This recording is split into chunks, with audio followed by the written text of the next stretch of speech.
lixa Harargee aanaa Daaroo Labuutti waraanni maafiyaa PP maqaa garaagaraan saamicha jabeessuun ibsame. Gabaasa qindaa'eef jaalkinnaa saba. Godina lixa Harargee aanaa Daaroo Labuu aadaa gurraaqsaa keessatti hidhattoonni faashistii PP maqaa gibraa fi inshuraansii jedhuun uummata harka qalleeyyii irraa maallaqa saamaa jiraachuun himameera.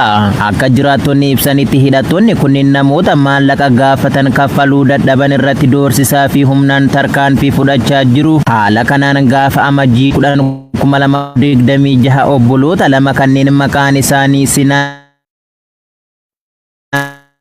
Jibriilii fi kaffaluu dadhabanii hidhatti darbatamaniiru. Kana malees namni maqaan isaa Fu'aadoo Sheek Bayyaan jedhamu hidhattoota sirnichaan akka malee reebamee achi booda mana hidhaatti darbatamuu isaa jiraattonni himaniiru. Reebichi hammaachuu irraan kan ka'e dhukkubni itti cimee waan tureef halkan lama waajjira poolisii keessatti erga tursiifamee booda gadi lakkifamuu dabaluun ibsaniiru.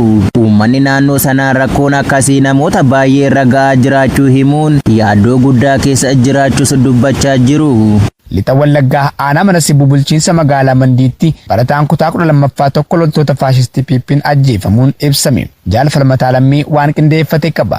Godina lixa Wallaggaa aanaa mana Sibuu bulchiinsa magaalaa Mandiitti barataa Misgaanaa Eebbisaa Baaruudii humnoota waraana bilchiginnaan ajjeefamuun sirni awwaalcha isaa kaleessa Majjii 18 2026 raawwatamuun ibsame. Misgaanaan dhalataa godina lixa Wallaggaa aanaa mana Sibuu ganda Toggira Roogombii ta'ee humnoota waraana faashistii bilchiginnaan ajjeefamuun isaa hawaasa Oromoo biratti yaaddoo fi gadda guddaa uumeera. Misgaanaan Eebbisaa yeroo ammaa barnoota isaa itti fufsiisuuf magaalaa Mandii naannoo dachaa Palaa jiraachaa ture. Akkuma odeeffannoon argametti dargaggoon kun sanbata darbe galgala sa'a 2 hanga sa'a 3 gidduutti humnoota hidhatanii mootummaa bilchiginnaan bakka qubsuma isaanii taasisaniin ajjeefame. Ajjeechaan isaan kun sababa waraana bilisummaa Oromoo feeruu laatta jedhuun raawwatamuu kan himan maatii isaa, firoottan, hiriyootaa fi hawaasa naannoo sana keessaa gadda guddaa fi aarii hammaataa uumeera. Namoonni naannoo isaanii akka jedhanitti Misgaanaan dargaggoo barnoota jaallatu, hawaasa isaa keessatti beekamaa fi nama rakkoo hawaasaaf dhimmee dubbatu ta'uu himu. Sirni awwaalcha dargaggoo Misgaanaa kaleessa bulchiinsa magaalaa Mandiitti hirmaannaa uummata bal'aa waliin haala gaddisiisaa ta'een raawwatameera. Yeroo awwaalchaa kanatti uummanni hirmaatee ajjeechaa dargaggoota irratti raawwatamaa jirus balaaleffannaa guddaa godhan. Ajjeechaan Misgaanaa kun tarree Arsii aanaa Sirkaa keessatti hawaasa mooraa waraanatti guuraa jiraachuu fi aanaa Collee keessatti dargaggoo tokko ajjeesuun dhaga'ame. Namooti gaafa amajjii 16 2026 loltoonni bilchiginnaa manneen qonnaan bultootaa irra deemuun namoota hedduu reebanii qabeenya saamaa turuu fi jiraattota hedduu ukkaamsanii mooraa waraanaa ciisaa jedhamutti darbachuun hiraarsaa jiraachuu jita. Haala kanaan mooraatti raarfamaa jiran keessaa muraasni maqaan nu qaqqabe Muktaar Amaanoo Ida'oo, Wadoo Amaaninsaa, Saadiq Arusii Mahammadii fi Sheek Abdurrahmaan Bashiroo kanneen jedhamanidha. Oduu biraatiin ammoo godinichuma aanaa Collee ganda Maanyaa Odaa jedhamu keessatti gaafuma amajjii 16 dargaggoo maqaan isaa Anas Mustafaa jedhamu milishoonni gandichaa fi poolisoonni aanaa waliin ta'uun uleedhaan reebanii akka ajjeesan jiraattonni dabaluun arraata biyyoolessa Oromiyaatti himanii jiru. Dargaggoon kun nama hawaasa keessatti akkaan jaallatamaa fi kabajamaa yoo ta'u, maqaa bilbilaan waraana bilisummaa Oromoo dubbista jedhuun akka bofaatti uleen reebuun ajjeesanii deemuu jiraatu. Tonni aanicharraa dubbisne himaniiru. Akkasumas namoota hedduu magaalicha keessaa fi ganda irraa walitti guuruun mana hidhaatti geessanii raarsaa akka jiranii fi aanichatti saamichis daran hammaatee kan jiru ta'uu jiraattonni itti dabaluun eeraniiru. Godina Walloo aanaa Baateetti hidhattoota Koloneel Abiy Ahmediin qonnaan bulaan abbaa maatii ta'e tokko haala sukkanneessaan ajjeefamuun manni isaas gubachuun barbadaa'e. Guutuu gabaasichaaf Jaalirbuu dhuga. Godina Walloo aanaa Baateetti hidhattoonni sirnichaa raayyaa ittisa Impaayireettii fi milishoota jechuun of waaman garfa gara ganda Hiddii jedhamutti kaleessa amajjii 18 2026 ganama barii barraaqaan bobba'uun mana qonnaan bulaa fi abbaa maatii nama maqaan isaa Obbo Sayyoo Idrisuu jedhamutti marsanii harka kennadhu ittiin jechuun badii tokko malee osoo inni mana isaa keessa jiru dhukaasa irratti bananii boombiin illee osoo hin hafne itti darbachuun bifa suukanneessaa ta'een mana isaa keessatti gara jabeeyyii murna dubbachuuf namatti hin tolleen mana isaa keessattii fi inni isaas gubate kun yakka dalage qabaate osoo hin taane sababni ajjeechaa isaa nama dhuunfaa Muhammad Sayyidii jedhamuun baatilee darban dura wal dhabuun namni isaan wal sirnichaatti kan dabalame hoggaa waliin ibsameera. Amajjii 18 2026 ganama wayitaa abbaa maatii kana ajjeesuuf deeman milishaan sirnichaa kun loltoota raayyaa ittisa Impaayireettii jedhamanii fi milishoota PP danuu qabachuun gara ganda hiddiitti barbadeessanii biraa deemuu maddeen gandichaa dubbisne ibsaniiru. Murni cubbuu fi cubbamtoota Impaayireettii geggeessaa jiru bilxiginnaan namoota nama dhuunfaa irraan miidhaa ga'uun badii seeraa dalagan seeratti dhiyeessoo qabu. Faallaa isaa namoota yakka dalagan kan silaa seeraan gaafatamuu malan cufa haammachuun badii isaan dalaganiif akka gootummaa fi jabdummaatti dhaadessaa deebi'ee beekamtii fi badhaasa laachuufiin gochaa badiisaa kana irratti akka jajjabaatanii fi gochichi miseensota aaraa mooraa biraatti leenjisaa ture eebbisiise. Gabaasa qindaa'eef jaalwabii biyya. Abdii fi egeree saba Oromoo kan ta'e dhaabni ABO gabrummaa uummata Oromoo irraa fonqolchee nageenya isaa mirkaneessuuf ilmaan Oromoo roorroo fi cunqursaa murna bilisiginnaa morman ofitti fudhachuun leenjii loltummaa gaatee kennee fi bobbaasaa jira.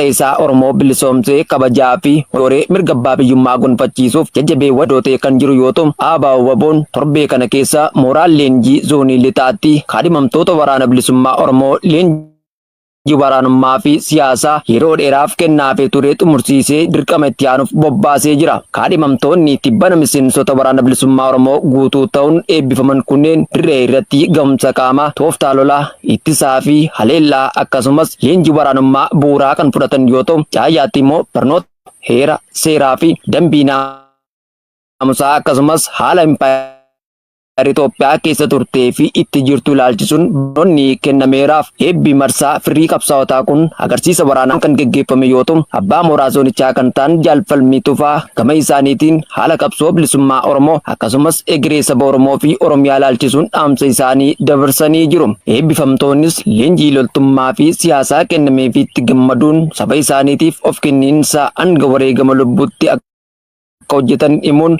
uummanni Oromoos bakka hundumaa geggeeffamaa akka dhaabbatu dhaamaniiru. Dhuma irrattis hanga qabsoon bilisummaa Oromoo ABO'n geggeeffamu galma isaa ga'utti uummanni Oromoo gamtaan dammaqee abdii fi gaachana isaa kan ta'e ABO cina dhaabbachuun gabrummaatti xumura godhee mirga abbaa biyyummaa gonfachuu qaba jechuun dhaamaniiru. Godina lixa Wallaggaa aanaa Najjootti murni bilisiginnaa maqaa investimentiin uummata buqqisuu jabeessanii jiraachuun ibsame. Jaal amansiis kaayyoo waan qindeeffate qaba. Godina lixa Wallaggaa aanaa Najjoo ganda guutee diilaa naannoo addaa Ka'itti jedhamuun beekamutti ji'a majji kana keessa lukkeeleen murna faashistii bilisiginnaa maqaa investimentii jedhuun uummata Oromoo hojiin isaanii qonnaa ta'e abbootii warraa 10 ol lafa isaanii irraa buqqisanii albuuda saamaa jiraachuun himameera. Akka odeeffannoon barsiisaa naannichaa tokko irraa arganaan ibsameera. Buqqaatinsi maqaa investimentii jedhuun raawwatamaa jiru kun akka jiraattonni naannoo jedhanitti saamicha albuuda kanaan wal qabatee hawaasaa uumamaa jiru irratti ibsa ifaa kennuu dhabuu isaas jiraattonni dabaluun dubbata akka dhaabbatuu fi qabeenyi uummataa akka kabajamu. Godina lixa Harargee aanaa Gumbii Bordodeetti sababa eegumsa naannoo ba'uu qabdu jedhuun uummanni loltoota faashistii PP'n doorsa ammaataa keessa jiraachuu dubbatan. Jaalfalmataa lammii dabalata qaba.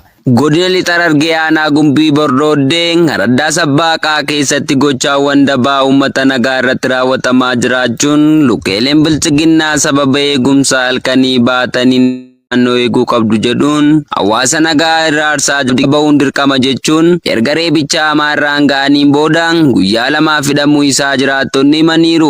Achii booda qarshii 500 harkaa fudhachuun gallakkifamuu isaa dabaluun ibsaniiru. Uummanni naannolee kanneen keessatti argamuun gochaawwan akkanaa itti fufuun isaan yaaddessuu himaniiru. Godina kibba lixa Shaggar aanaa Wancii keessatti waraanni faashistii PP saamicha maqaa garaagaraan raawwatan jabeessuun ifoome. Guutuu kibba lixa Shaggar aanaa Wancii ganda 2026 hidhattoonni murna PP akkuma aadaa isaanii maqaalee garaa itti moggaasuun hawaasa nagaa irratti saamicha ulfaataa raawwachaa turuu odeessa irraa arganne ni ibsa. Akka jiraattonni bakkichaa jedhanitti waraanni naatoo namummaa gonkumaa hin qabne kun hawaasa nagaa gandichaa irraa jedhuun keessa akka jiran dubbataniiru. Namoota saamicha irratti raawwatame kanneen maqaa isaanii arganne Tafarraa Caalchisa harkaa qarshii 8,000, Kumalaa Ciibsaa harkaa qarshii 7,000, Shallamaa Yaadataa qarshii 10,000 fi Tasfaayee Waalgaa irraa qarshii 7,000 dirqamaan doorsisanii fuudhuu maddeen himaniiru.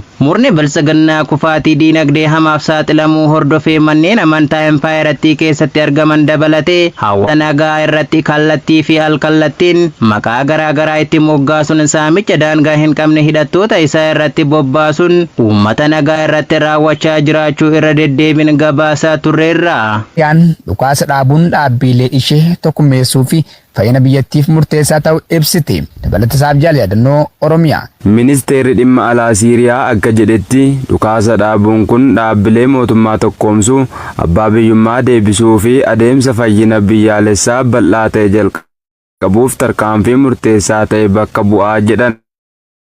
Ibsi Ministeerichaa dilbata kaleessaa akka jedhetti Reppaabilika Haaraan Siiriyaa qajeelfama lammummaa irratti kan hundeeffame yoo ta'u, tokkummaa fi walitti hidhamiinsi uummata Siiriyaa qaamolee isaanii hunda keessatti dhagaa bu'uuraa tasgabbii waaraa akka uumu cimsee dubbateera. Heddummina hawaasummaa Siiriyaa akka madda ciminaatti ibseera. Mootummaan tokkummaa dhaabbilee cimsuu fi aangoo mootummaa guutuu biyyattii keessatti irra deebi'ee kaneessuuf tarkaanfii qabatamaa fudhachuun gara fuulduraatti tarkaanfachaa jira. Kunis dhaabbilee waraanaa SDF mootummaatti galchuu dabalateeti. Qophiileen kunneenis nageenyaa fi tasgabbii mirkaneessuuf fayyadamuuf qabu akka mirkaneessuuf kan qophaa'edha. Akka qaama mala kanaatti ministeerichi labsii pirezidaantiin Ahmad Alshaaraa jimaata darbe baase mirga aadaa fi afaanii kurdee loogii malee mirga wabii ta'u ijaaruuf waadaa siyaasaa fi seeraa kan calaqqisiisu ta'uu ibseera. Akka ibsa kanaatti hubannoon dilbata kaleessaa irra ga'ame dhukaasa dhaabuu hatattamaa fi bal'aa ta'e gama hundaan fi sarara tuttuqaa akkasumas naannoo bahaddee Eizor fi bulchiinsa raqqaa kaababaa bulchiinsa guutuu mootummaa Siiriyaa to'achuutti dabarsuu ni dabalata. Wabboon zoonii lixaa aanaa Gullisootti humna waraana biltsiginnaa uummata nagaa irratti bobbaatee adabuu beeksise. Abdii fi gaaddisni sabaa waraana bilisummaa Oromoo har'a ganama godina lixa Wallaggaa aanaa Gullisoo keessatti waraana faashistii biltsiginnaa irratti tarkaanfii fudhachuun du'aa fi madoon adabee meeshaalee waraanaa irraa hiikkatee jira. Akka ibsa waraana bilisummaa Oromoo zoonichaatti har'a Majjii 19 2026 barii barraaqaan aanaa Gullisoo ganda Gaalloo Guuta jedhamutti tarkaanfii laalessaan humna diinaa irratti fudhatameera. Humni diinaa maqaa sakattaa jedhuun uummata Oromoo irratti ajjechaa gudeeddii